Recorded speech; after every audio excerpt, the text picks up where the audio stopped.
You wanted the best. You've got the best podcast, the hottest podcast in the world. The Chris Voss Show, the preeminent podcast with guests so smart you may experience serious brain bleed. Get ready. Strap yourself in. Keep your hands, arms, and legs inside the vehicle at all times, because you're about to go on a monster education roller coaster with your brain. Now, here's your host, Chris Voss. Hi, folks. Chris Voss here from thechrisvossshow.com, thechrisvossshow.com. Hey, we're coming here with another great podcast. Who know we do it again? Thanks for coming by. We certainly appreciate you guys being here. Remember, the Chris Voss Show is the family that loves you but doesn't judge you. I think that should be a shirt or something. The Chris Voss Show loves you and doesn't judge you. Would you guys buy that? Let me know. Send me a message.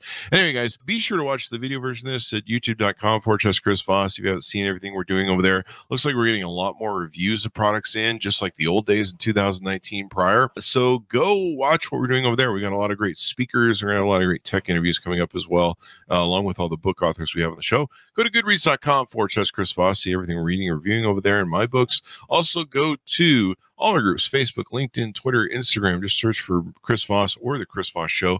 You'll find us everywhere. We're like, I don't know, we're like stalkers, but we don't really stalk you. We want you to follow us.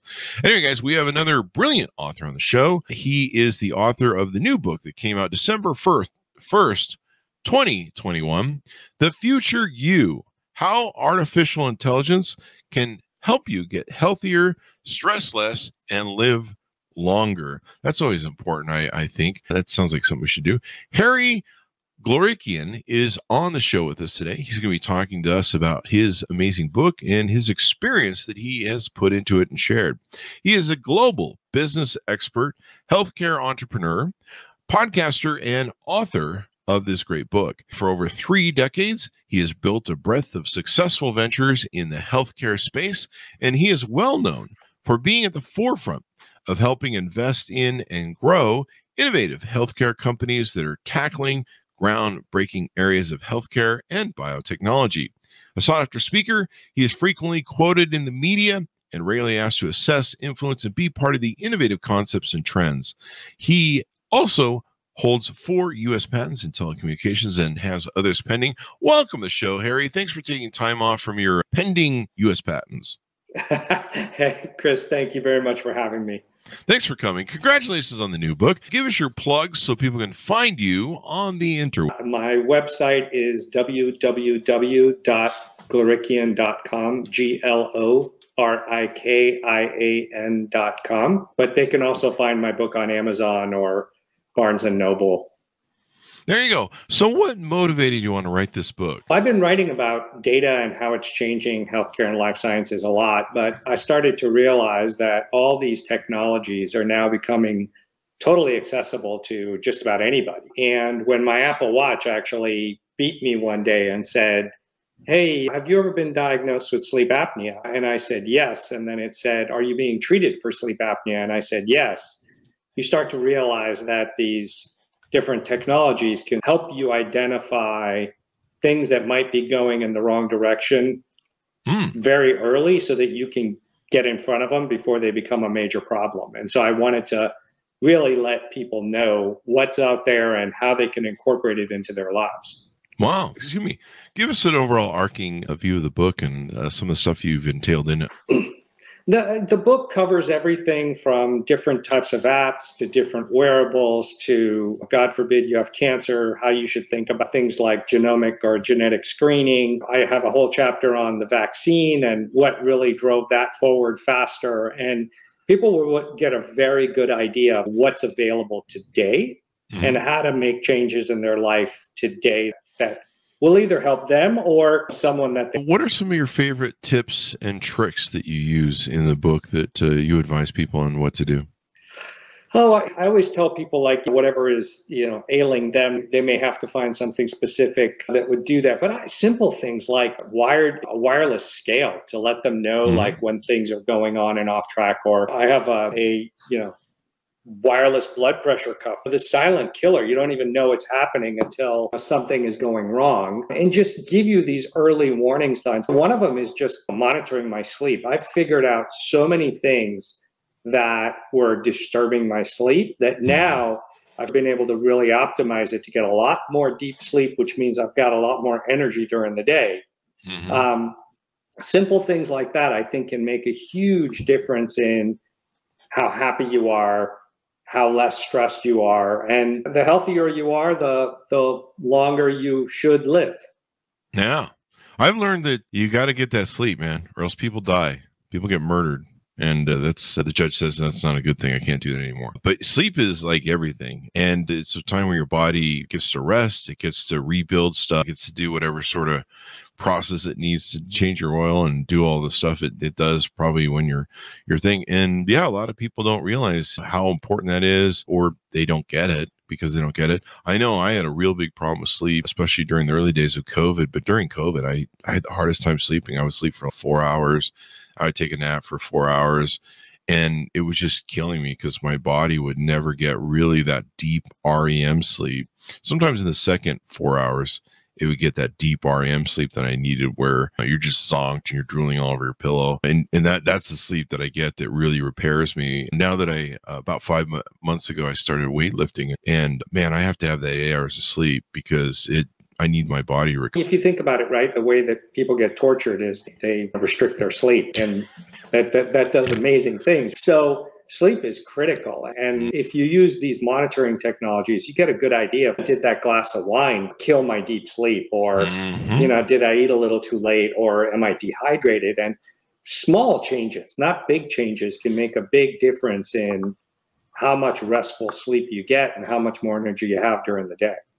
Yeah, it makes a big difference. And you notice it the more older you get. But when you're younger, you don't quite notice it because you bounce back from things like drinking. And I had to give up alcohol because I just felt the drag for 2 to 3 days the older I got. And it just became, do you want to have a good time for a couple hours and then pay for it for the next 3 days?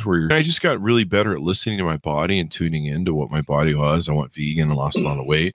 One of the keys, though, was, and we review a lot of scales on the Chris Voss Show, but one of my favorites is the Withing scale. I don't get paid to say that. And I love the Withing scale. Their body, I think I use their body aware or something like the body something. But we have 2 of them here at the house for me. And I love their scales.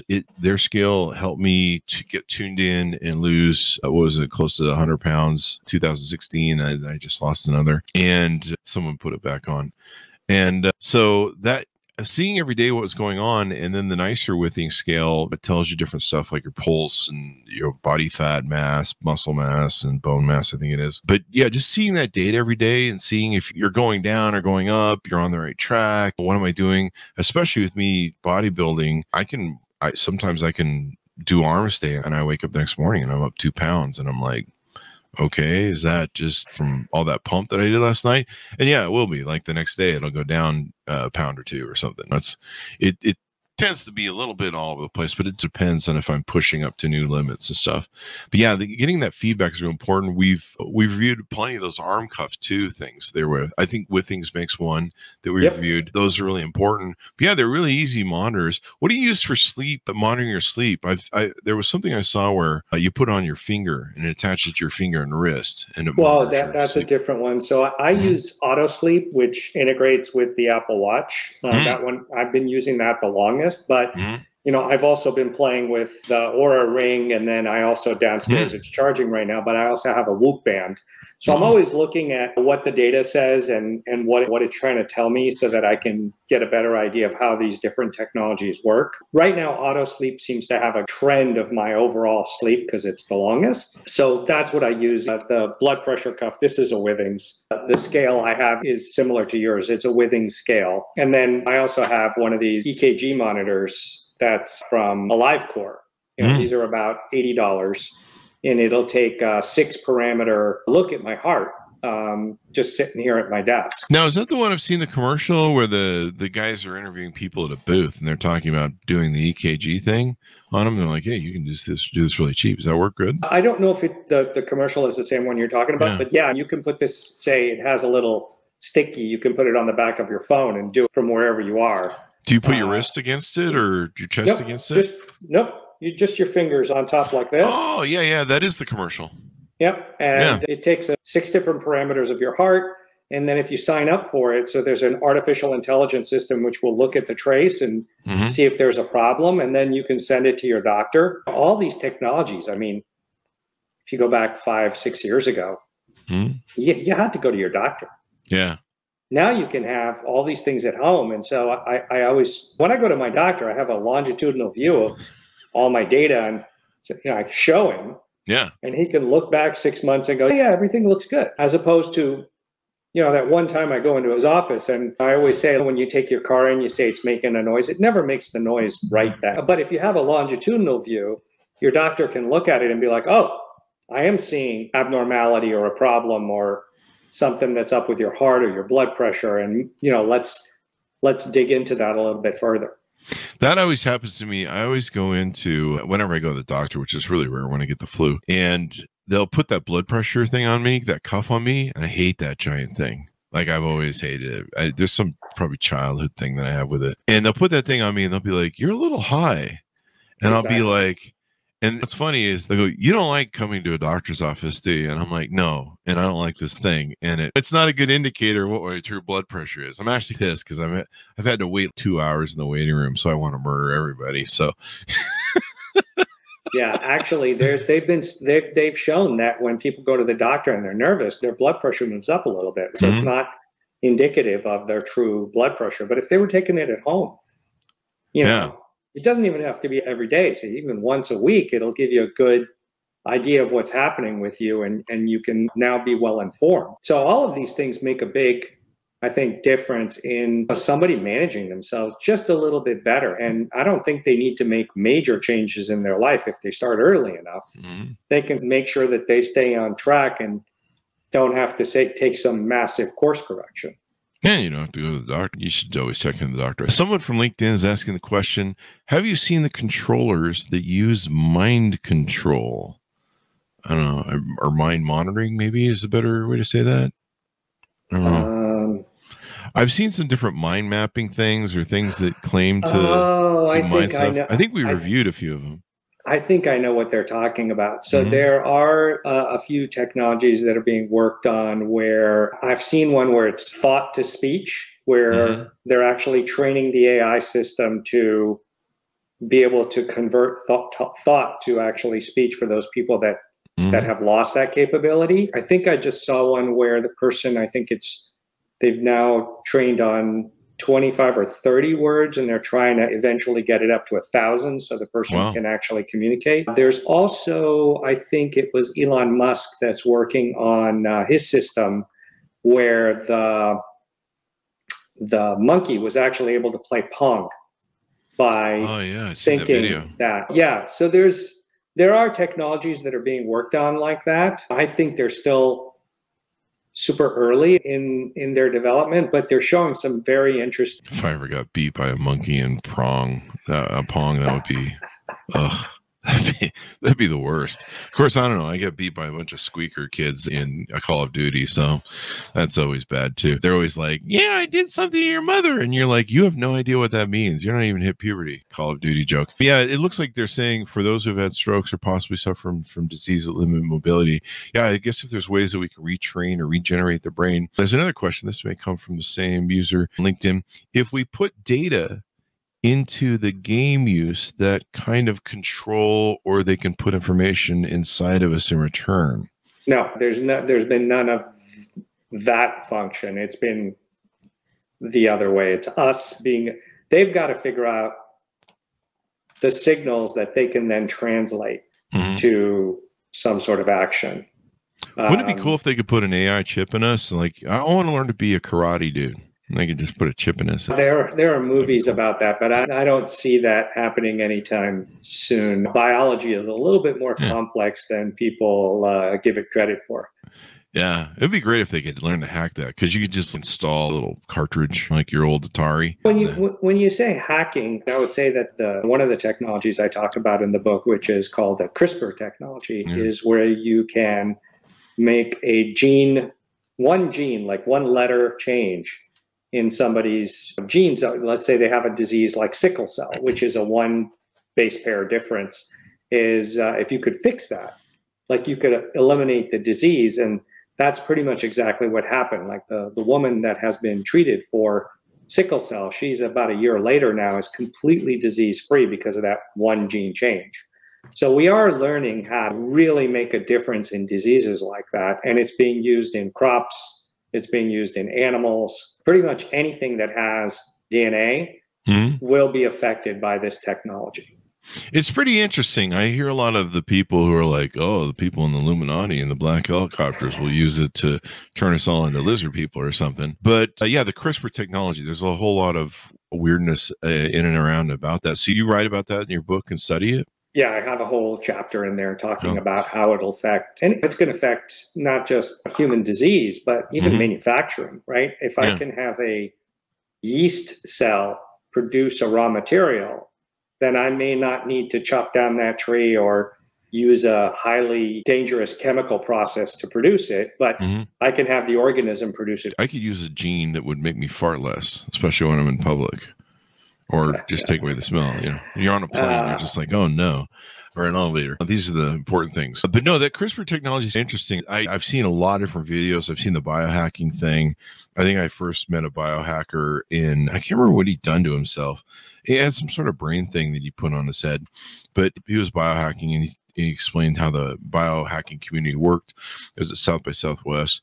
And it was really interesting. And I'm like, holy crap. And I've seen the videos where a lot of guys are messing with this. They're sometimes playing with their own DNA and stuff. And it seems like, kind of like fun, but also it's a pioneering field. Some people were claiming that the mRNA virus was part of a CRISPR technology to change all of our things into lizard people. I don't know if did you see any crossover with CRISPR and the mRNA?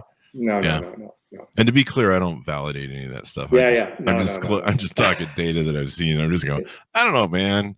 When you start doing the black helicopter Illuminati thing, and I always love people that think the Illuminati is watching them, and you're like, they're not watching some like guy who's jobless sitting in his home, and I don't know. Yes, well, playing video games all day. I don't think they're really that into you. I don't think you're really that important. No, I think the important takeaway is like these technologies are moving really quickly. They're really like making a positive effect on people's lives if they either an app or a wearable or some of these other technologies. When you think about, we went from nothing to treat COVID to in 9 months, we had a vaccine. That's only due to being able to process a lot of data, being able to have programmable biology like the mRNA. And then we also changed the entire system of doing everything in parallel instead of doing it in series. Yeah. And I talk about that. I have a whole chapter in the book. Oh, do you? Yeah. And it was good that we'd already developed. I think the mRNA technology had already been developed. They were trying to solve some other different diseases with it. So it was pretty much already in the tank. It was pretty much there. It really did take, though, COVID for the government to really take a strong leap of faith into that direction. But it's now, the rest is history. And I think going through that process, now, there's going to be a lot of drug processes that will be affected by the changes. And so we may see drugs move through the system faster. And it's really interesting. We've had a lot of bio people on the show and different professionals. It basically, to my understanding, correct me if I'm wrong, it gives the body a blueprint and says, here's how you fight this. Instead of just trying to give it something to fight with, it basically, it's just like a blueprint that it goes, here's how to do this, I think. Yeah, it gives you a small piece of it that then your body then produces. And then again, it gives the immune system a chance to see what you want it to see and then create an immune response to that. Like right now, what the mRNAs are doing is telling, here's a piece of the spike protein, go and attack this thing, because that's how it enters the cell. Ah, isn't it cool? You can just give your body instructions. Yeah, again, it has to be precisely done. If it's funny, I was watching an interview with the guy who at NIH was the one that said, here's the sequence for the thing you should target. And he was freaking out because if I'm wrong, this is going to be a waste of time and people are going to die. It was interesting to see, like, you make the decision, like, this is what you should go after. You got to hope that you're right. Yeah. I mean, I remember some, anti-vax was, you're all going to be dead in a year. You're all going to be lizard people in a year. And I don't know, I'm doing pretty good. My 5G is better than it's ever been, especially after the booster. I got an extra bar after the booster. I can call what's his face from Microsoft anytime I want. Yeah. And which is great because he needs help with dating tips. He got divorced and he needs dating too. I mean, he's cruising around town chasing girls or something. I don't know what he's doing. But Bill Gates. This is really interesting. So how, after you research a lot of this stuff, what have you done differently with your life, and what do you hope most people do? These things have now become a dashboard for me to keep an eye on myself, to make sure that I'm staying in the lane, and it makes a big difference in my energy levels. If nothing else, I got so many things going on, the more energy, and staying optimized as much as possible keeps me going. Keeps me in a better mood. I'm not grumpy, which of course makes my family happy. And then I'm one of those people that I don't really want to die of a chronic disease because I didn't take care of myself. That's a painful way to go. I want to be one of those that just, right, you fall asleep and you don't wake up sort of thing. And I'm hoping that managing this will be able to keep me on the smooth so that I don't disrupt anything along the way. Sleep apnea has a way of destroying your body over time. Yeah. So if you manage it, you can keep your body intact as opposed to falling apart piece by piece. Diabetes is one of the other things. Yeah. I was wearing a continuous glucose monitor for a while where I could see it. I'd eat something, test myself and see how much I get my spike. And I found that there's some foods I should just stay away that were not responding well to my body. Wouldn't you want to know rather than have it sneak up on you over time? Yep. You definitely want to get ahead of these things because I've learned that by being overweight, and then in my late ages trying to get rid of it or go to the gym, work out. It's much harder to fight and claw your way back than to do it. But monitoring these things is really important. There's a question I had for you on sleep apnea. What did you find in your research, maybe the best sleep apnea? I've had people that have had the surgery where it's the new kind where it's put inside them. And then my mom has the Darth Vader mask, so she's got that going on, and I call it the Darth Vader mask. And what did you find is the best thing for sleep apnea? So I think there's different types of sleep apnea. So I always tell people, like, talk to your doctor because let's figure out which one's the right one. But the most widely used one is, you're right, it is the mask, right? It's the positive pressure that sort of keeps the throat open so it doesn't collapse on itself. Losing weight is a big deal, although it's not. You can be thin and still have sleep apnea, but being thinner is better than the opposite because it causes more problems. But so I used the mask, but there are two new things out there. One is what I like to call is the garage door opener that you were talking about, which is an insert basically that when you push the button at night, it adds a little charge and keeps those muscles taut, and then you turn it off in the morning. And then there is one that, depending on the type of sleep apnea that you have, it goes around your tongue, and you sort of, those things you put on your muscle that twitches your muscle. Yeah. Okay, this one is actually made for your tongue, and it causes reflex in your tongue to basically strengthen the muscle so it doesn't flip back when you're sleeping. I think I saw that. Do you wear that the whole time you're sleeping? No, you just do it for 20 minutes a day. And then after 2 weeks, I think you go to once every 3 or 4 days or something like that. Well, yeah, that's really interesting. That would probably be more for me because I don't. The Darth Vader mask, I'm always talking to my mom and other people that have the sleep apnea Darth Vader mask. Like, how do you sleep with that thing? It's like having one of those alien babies attached to your face from the movie Alien. You don't even... Once you get used to it, I hate saying it, you don't even notice. Plus, I roll around, man. I'm on one side, on the other side. I got two huskies moving around my bed at all times. One of the things, though, if you sleep on your side, it makes a big difference in your sleep apnea. There are people that will sew tennis balls into their shirt so that they don't sleep on their back, because that's when it gets the worst. So it'll keep you on your side and then minimize the episodes of sleep apnea. But if you have it, you really absolutely need to treat it. People don't understand, like, it will destroy you over time in ways that are not pleasant. Yeah. I mostly sleep on my sides, but I have to sleep on both sides of myself. I don't get repair. If I've worked out really hard, you know, my muscles are really tight. For some reason, sleeping on both sides helps me, although I do sleep on my back too. I move around. I do all three during sleep. I can't. if I haven't slept on my right side sometime in the night and gotten part of the rim for repair, I'm messed up on that side and I don't feel fully complete. But what do you like the Apple Watch? Is there a better thing than Apple Watch? Because I'm not really a fan of the iPhone. I'm more of an Android person. But I mean, from what I've heard, and I'm trying to be unbiased here, the Apple Watch really seems to be a good monitor of all this. It is. When I look at the Apple Watch, for me, it's a bunch of sensors and it's a data repository, right? They've created it to create an ecosystem where all the data can come into one place, and then different apps can access the data and then really give you more of a fine-tuned answer. But let's say if you were looking at sleep, the Fitbit is actually has one of the most accurate sleep tracking from the data that I've seen. Oh, really? So instead of spending, I don't know, $200-$300 on an Apple Watch, I think the least expensive Fitbit is maybe $70-$80, I think. They might even be less expensive, but that's also a way to go. It depends on how sophisticated you want it, because I'm writing about this stuff and talking about this stuff all the time. I'm trying to get all of them and play with all of them as much as I can. But these are high quality medical devices that you get to wear and you don't think about them that way. And they're getting better and better every year. Yeah, Fitbit makes a good product. I believe we've reviewed them in the past. We need to check in and see if they've got something new they can send us.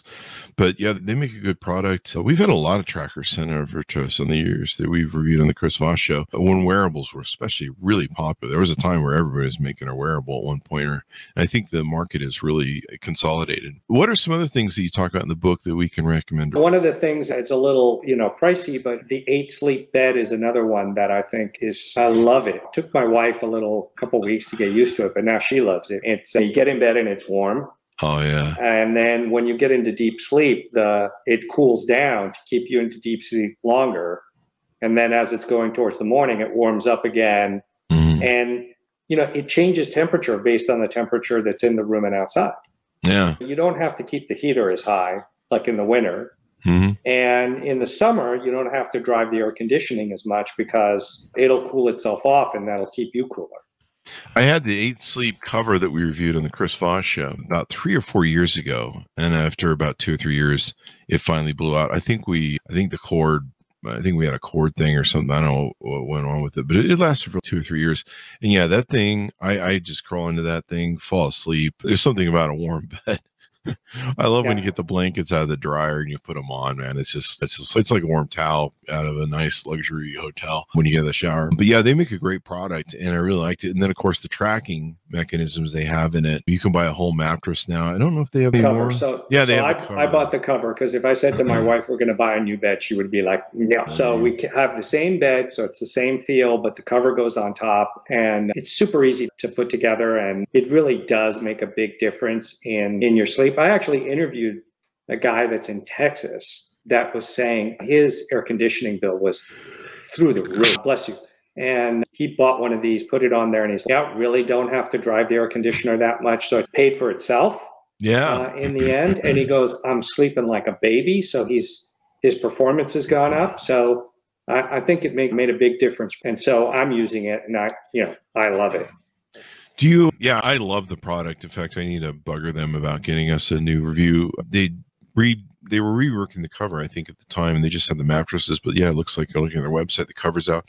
We get a lot of products review on the Chris Voss Show, which are these, it's a magenta light, but it's not a magenta light. It's a special colored light that's supposed to make it so that it increases the melatonin in your brain. And it's a special kind of red light, magenta. I don't know if you're familiar with these, but sometimes they'll give you like white noise beside the side of your bed and stuff like that. Sometimes they'll move through different colors, but I guess there's a certain color that will, if you see it before you go to bed and you spend your time around that light, you turn off blue lights, your phones and everything else. I guess you get into that in the book, but this certain type of light will increase the melatonin in your brain and put you in your Arcadia rhythms? And circadian rhythms. Yeah. I guess I'm not familiar with that, but I do know people that will take melatonin and so forth. And I always take what I can get over the counter with a grain of salt because you don't know the quality of what's being put out onto the market at a Walgreens or a CVS. One of the other things I talk about, as I mentioned, is the continuous glucose monitors. where you wear it for 2 weeks and then another 2 weeks. And then the AI system has basically learned how all these different types of food affect you. And now you tell it what you're going to eat before you eat it, and it'll tell you what the spike looks like. And so you can actually adjust your intake of different types of foods to keep that insulin level very even. And so you don't end up with spikes and up and down. And that way you'll end up with less diseases, right? Because you're keeping it even. And secondly, you generally have a lot more energy as a result. That's interesting, man. It's wild how things are going and what the future is going to hold for us, huh? Oh, absolutely. And I look at these apps or these technologies. And if you go to the stuff there's a woman at MIT that's been working on a image analysis system for breast cancer screening. You can see the tumor 5 years before a human can actually see it coming up. Holy crap. And it'll point it out to them. There's recently the first AI prostate cancer pathology test was approved. And so if you take the physician and you take the system, you get a better decision than you would one or the other by themselves. And you're seeing these things move super fast, going to have a lot of impact, going to improve diagnosis and treatment decision. Now it seems like every 2 or 3 days I'm reading about something new that's going to have an impact on the space and really improve people's lives. And the other thing that I like about it is every year it's deflationary, right? The thing gives me more for less or the same price. And so you can see how this can, around the world, people can have access to these sorts of technologies. What do you got your eye on the future as we go out? What do you see maybe coming down the line that you're pretty excited about? CRISPR technology makes me exciting. How quickly we're moving drug discovery along, where I'm seeing technologies that can cut off the first 3 years of drug discovery. And if I take a little time here and I take a little time there, right, all of a sudden, instead of taking 10 years, maybe it only takes 5. Wow. And so that makes a huge difference in how quickly we can get drugs through the system and that have a positive effect on patients, and how easily we can help diagnose some of there are AI systems now where I can use my phone. Let's say I have a small mole or a lesion, take a picture, and the AI system will rank it and basically tell me how much of a problem it could be or isn't, and whether I should go see the physician. And I think if you're going to see some changes, I think in CVS and Walgreens, I think you'll see them start to incorporate more of these technologies in their minute clinics. So they may be able to offer more to patients right then and there, as opposed to having to go into the ivory tower.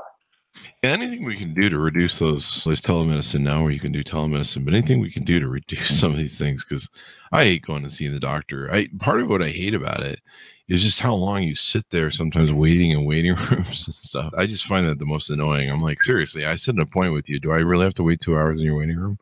But I actually use a lot of telemedicine apps. I think I first declared in 2013 in Forbes that we needed telemedicine apps, and I really should have started one back then. But I talked about how this was something seriously needed to be disrupted, and I guess some people heard it and went and started telemedicine apps. Anything more you want to touch on in the book before we go out? Just my wish is always somebody will read it, take something out of it that's personal to them, incorporate it in their life, and then make a change. And that would be huge for me. Awesome.